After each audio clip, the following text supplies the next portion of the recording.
Gi-inspect kaganihang buntag ni Police Major Orlando Carag Jr. hepe sa Talisay City Police Station ang barangay Bulacau ug Lawaan Uno diin himuong police substation sa Dakbayan. Ang himuong Bulacau substation maoy kanhi barangay hall kaniadto. Kuwang nalang kini og mga furnitures ug air conditioning unit nga ihatag sa Talisay City Government. Karong simanaha ang gikatakdang pagbukas sa substation.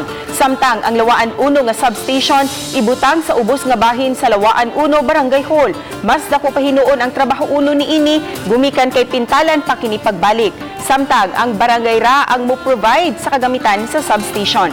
Si Carag ana na unya mag-opisina sa Lawaan Uno. Ang duha ka mga substation butangan og tag 21 ka mga pulis.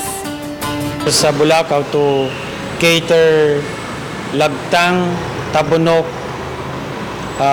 Bulacau at saka yung mountainous barangays natin. Lawaan Uno will be catering Lawaan Uno, 2,